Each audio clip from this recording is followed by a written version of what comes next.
ফিরলাম বিরতির পর যে খবরে নজর রাখবো, শেয়ার বাজারে টিকলো না তেজি ভার। দিনের শেষে সামান্য উত্থান দালাল স্ট্রিটে।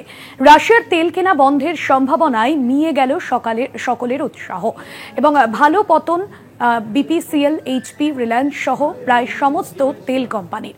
সোনার দামে পতন অব্যাহত। 750 টাকা কমে 10 গ্রাম গয়নার দাম, সোনার গয়নার দাম হচ্ছে 1,14,650 টাকা। সোনার দামের রেকর্ড পতন, শেয়ার বাজারে টিকলো না তেজি ভাব। দিনের শেষে সামান্য উত্থান দালাল স্ট্রিটে। রাশিয়ার তেল কেনা বন্ধের সম্ভাবনায় নিয়ে গেল সকালের উৎসাহ। ভালো পতন আইওসি, বিপিসিএল, এইচপি, রিলায়েন্স সহ প্রায় সমস্ত তেল কোম্পানি। সোনার দামে পতন অব্যাহত।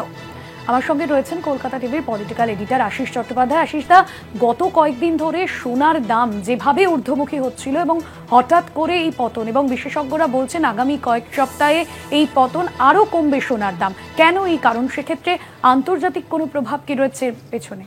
দেখো, গত 2-3 দিন ধরে সোনার দাম পড়তে শুরু করেছে।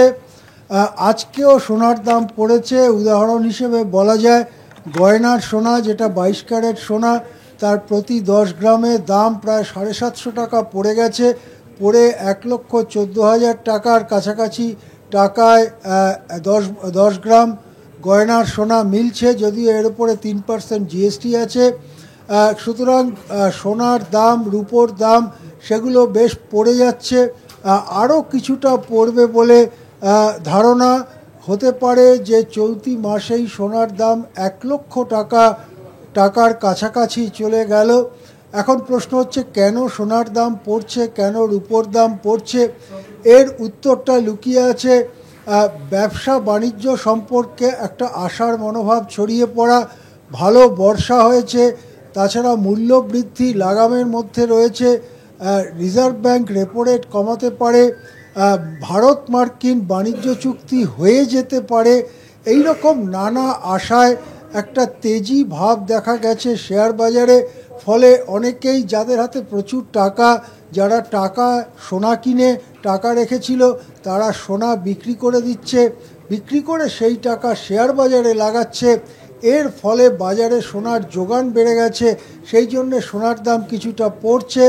শেয়ার বাজারও কিছুটা উঠছে। এই রকম একটা ঘটনা আমরা দেখতে পাচ্ছি।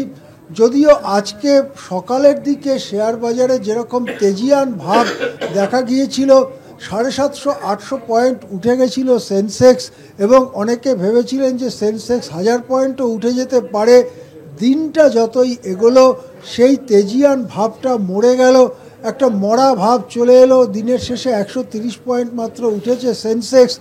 এর মূল কারণ হচ্ছে, এই খবর ছড়িয়ে পড়ল যে ভারত নাকি রাশিয়ার তেল কেনা বন্ধ করে দিচ্ছে। আমেরিকার থেকে বেশি দামে তেল কিনতে বাধ্য হবে ভারত।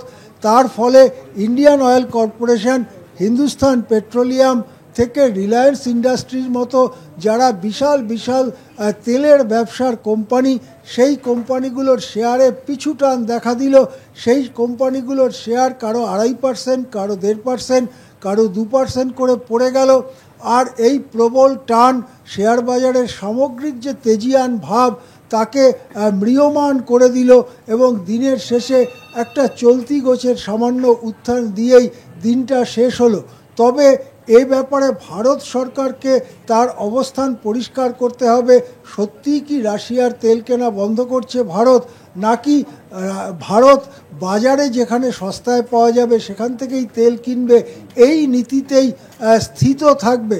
এই জিনিসটা ভারত সরকার যতক্ষণ না পরিষ্কার করছে, ততক্ষণ পর্যন্ত বিনিয়োগকারীদের মধ্যে দোলাচল, একবার সোনা একবার দালাল স্ট্রিট, এর মধ্যে ঘোরাফেরা করবে, এটাই স্বাভাবিক।